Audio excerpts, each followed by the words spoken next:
everybody, welcome to Found Flicks. On this Ending Explained, we'll be looking at the 5th entry in the ever-expanding Conjuring universe, The Nun, a spin-off where the habit-wearing demon Valak gets her own turn in the spotlight. We'll be delving into the evil nun's history in the previous entries in the Conjuring franchise, what we learn in the new movie, and how it connects to the grander universe's story.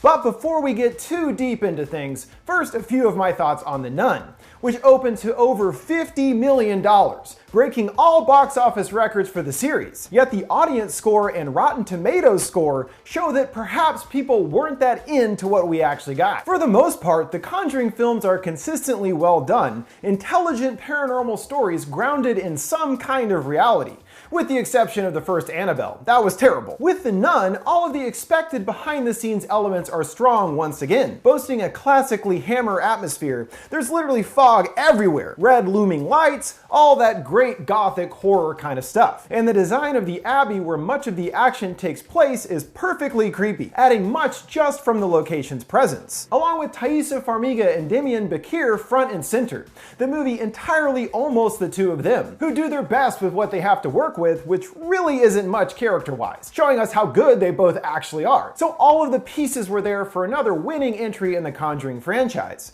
However, the movie itself turns out to be a quite hollow experience, amounting to little more than jump scare gimmicks for 90 minutes, and feels more like a trip through a haunted house on screen than actually, a movie. There are some interesting scares and creativity with some set pieces, but I guess my main issue is that the movie doesn't care about exploring anything else beyond the scares. It's a lot of people walking down hallways shouting hello for 10 minutes until the nun appears behind them, but when they turn around, she's gone. This happens a lot. The movie just assumes we already think the nun is scary because of Conjuring 2, and leans into this entirely, rather than ever giving us a reason for this movie to really exist in the first place. It's just disappointing, and it feels more like a cash grab instead of actually trying to validate a reason to make the movie at all. And I sort of think this is why the movie wasn't scary to me as well, because we have to have a reason to care about the characters, who are literally given maybe one scene to establish who they are. Taissa is a nun who has yet to take her vows, and is plagued by strange visions. But why has she yet to take her vows? Is she unsure of her faith? I don't know, and the movie doesn't tell us. And Demian is a priest who specializes in the supernatural, haunted by a case in his past, where an attempted exorcism killed a young boy, which is all pretty much just so a demon kid can show up and scare him. However, he never comes to actually any new understanding in the movie, or thinking now how he did the right thing, or anything to show growth over the story. There's no character arcs whatsoever, so we have no reason to care about the characters. Instead, they're just moving props shoved into various situations to lead to jump scares, like Irene entering a room with a giant mirror in it. So obviously Valak can appear in the reflection and tap her on the shoulder or whatever. There's no suspense or fright though when the nun actually pops up, because we always know that's what every scene is building towards. It's also because she's never really presented as a threat. Sure, she stands at the end of hallways and bares her fangs to our characters the whole time, glowing eyes and shit, but then what? She just leaves, doesn't kill them or anything. So it becomes after the 50th time she's shown up and there's no consequences at all that we were kind of going, just what is supposed to be scary about this dang nun anyway? She doesn't seem to really do much of anything for an ancient evil demon, and doesn't do much defiling at all. Hello? Hello? Hello?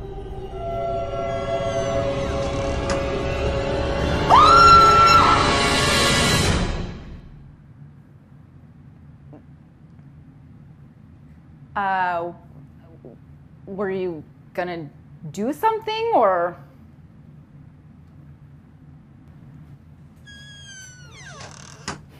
Really? Suffice to say that from a purely technical standpoint, The Nun is well produced, and the scares are precisely executed. So if a bunch of pretty effective jump scares strung together is all you're looking for, you could do worse than The Nun.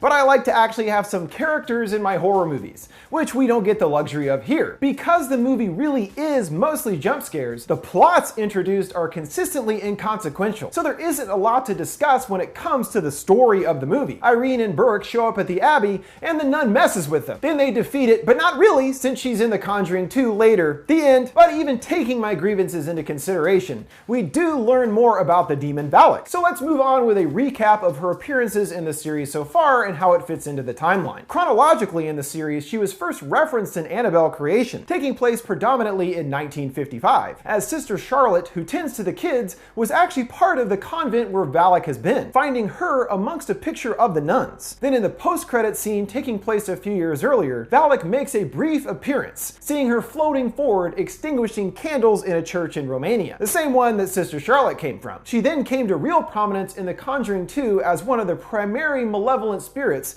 terrorizing a family in London in the 1970s. She has also been following the paranormal investigators, the Warrens, over the course of several cases, which caused the psychic medium Lorraine to suffer from visions of Valak, including seeing her husband Ed being tragically killed, and of course one of those being the best scare ever involving Valak, where her shadow crosses the walls and occupies a painting grabbing at Lorraine. It's a very good jump scare and shows us it is actually possible to make the character scary, because I'm pretty sure everyone remembers that one. They take on the case involving the Hodgson family dealing with the possession of their daughter, but it was actually Valak luring them there, taking control over the other spirit for her own personal means. After they learn Valak is behind it, and once they learn Valak's true name, Lorraine is able to defeat the demons seemingly for good. This all taking place in the 1970s, while The Nun takes place many years before this in 1952, putting it also just before the events of Annabelle Creation, set in the backwoods of Romania where an ancient evil has been lurking at a church for many years. The death of a nun by suicide draws the attention of the Catholic Church, who send Burke and Irene to investigate what happened. As suicide is a huge sin in the church, there must be a reason behind a nun choosing to take her own life. And when the two arrive at the Abbey, after being guided there by local man whore Frenchie, who first found the body, the church seems abandoned and trapped in time, though there is someone there to greet them, a black-veiled nun found sitting in a throne, who says they can speak to the other nuns about the sister's death the next day. What's weird though is this person, as well as any other character like the other nuns the two interact with in the entire Abbey, are not real,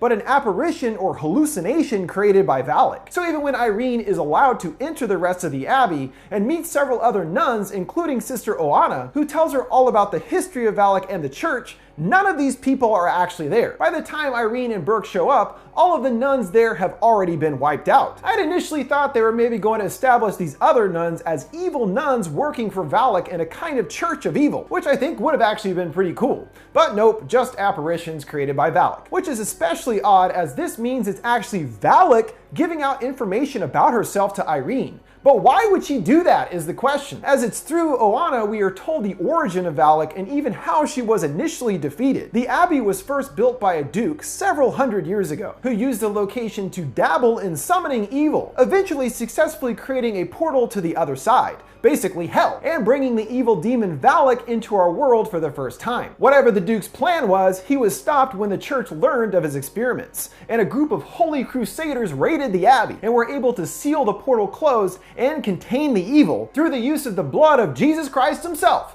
Well, yeah, that would probably do it. In order to keep Valak dormant, the nuns at the church began to consistently pray, taking shifts to make sure the prayers never stopped at any moment over the course of hundreds of years. Though at some point, the nuns were killed, leaving only the two seen at the beginning, and Sister Victoria, who hung herself, was the last one left. The reason she took her own life is because that Valak is seeking a human vessel. This is the only way the demon can leave the church where it is trapped and enter out into the rest of the world. Though as the prayers stopped, its powers were broken, once again opening the portal to the other side, allowing Valak's evil influence to return, which is now spread over the entire location and even into the town nearby. The entire Abbey is under her control, which allows her to create any number of weird things, and even bend reality to mess with Irene and Burke. Though again, never actually does them any physical harm. And as I said, the whole way the backstory is presented is very strange, because Sister Oana isn't real. So it's essentially Valak telling Irene all about her past,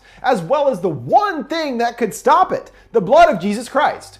which luckily is still hidden somewhere in the church, leading to a strangely Indiana Jones-esque search for its hidden location, with Frenchie coming back to join in the fun on their treasure hunt, sending them deep into the nun-occupied basement corridors, having to pass a door where she's known to reside, with "God ends here" written in Latin on the outside. Well, that should keep you out. Their search is pretty brief, as it turns out. The visions Irene has been having since childhood were specifically happening for this moment right now, recalling from her visions the phrase "Mary points the way," and how about that? There's a Mary statue randomly in the basement with a glowing light shooting out of the finger that guides them to the blood container's location, locked within a chamber in the wall. After seeing this reason behind her visions, Irene believes them to be a miracle from God.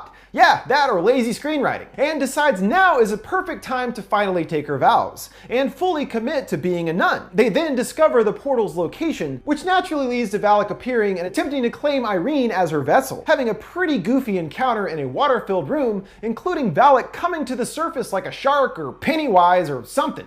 Not very scary. When it looks like Valak has choked the life out of Irene and claims the blood container from her motionless grip, seen empty, it looks like evil is victorious, until Irene springs to life, spitting the blood of Jesus right into the nun's face, as the portal begins to seal shut, causing the water in the room to swirl into a violent whirlpool, sucking into the crack of the portal on the floor. Eventually, the nun is sucked into it as well, and the portal seals closed, stopping the evil once and for all. Just kidding, of course not. An unconscious Irene lays on the floor and is brought back to life by Frenchie, who retrieves an injured Burke, all three finally getting out of the abbey. Strangely, Irene is back to wearing her street clothes, no longer wearing her habit. This would seem to indicate that she has decided after what happened that she doesn't want to be a nun anymore, as you think she would be wearing her habit all the time now. But of course, nothing is mentioned about this at all. As the trio head off in Frenchie's carriage, we see on the back of his neck an odd shape, an upside-down cross symbol protruding from his skin, quickly flashing back to an earlier moment with Valak where she vomits a snake from her mouth, flying into Frenchie's, letting us know that Valak did get her vessel after all, just not with Irene as we had expected. We then jump forward all the way to 1971, during the events of the first The Conjuring, seeing Ed and Lorraine detailing a case of theirs involving a man who had upside-down crosses appearing under his skin. It's our boy Frenchie, real name Maurice. So all these years later, Valak is still using him as a vessel, though what she's been up to all these years is anyone's guess. Regardless, this shows us Valak and the Warrens' first encounter, and as we know the demon was successfully exorcised out of Morris by Ed and Lorraine, it was the two of them that caused Valak to lose her vessel. This explains why she was targeting them in the first place, as revenge for taking her vessel and most likely sending her back to the other side, leading to the events of The Conjuring 2 a few years later, where Valak has returned to torment the Warrens, resulting in the end of Valak for good, at least for now that is. After making major bucks at the box office, don't be surprised if this isn't the end of Valak's presence in the Conjuring universe. While The Nun certainly wasn't my favorite, we won't have to wait too long for another chance to course correct the series with the upcoming Annabelle 3, arriving next year. But I feel like they need to actually add more to the universe rather than continuing the train of spin-off sequels until they are no longer profitable. And for real, where is the Crooked Man movie already? This guy was way more interesting and spooky looking than The Nun, and could actually be a more unique kind of character to flesh out in a full-length movie, rather than expanding something out that doesn't really have enough of an idea to do so with in the first place. That'll do it for this ending explained on The Nun. And don't forget, you can send me suggestions for any movies or TV shows you'd like to see me explain by sending them my way on any of my social media accounts at FoundFlix. Thanks, guys.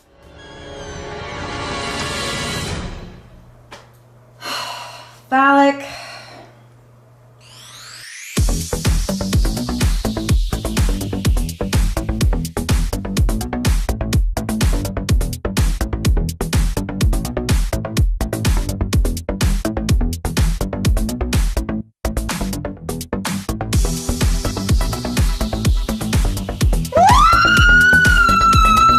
What did you guys think of The Nun and its ending? Which in the franchise so far is your favorite? Let me know your thoughts in the comments below. Make sure to like, subscribe, and follow. Thanks for watching FoundFlix. See you next time.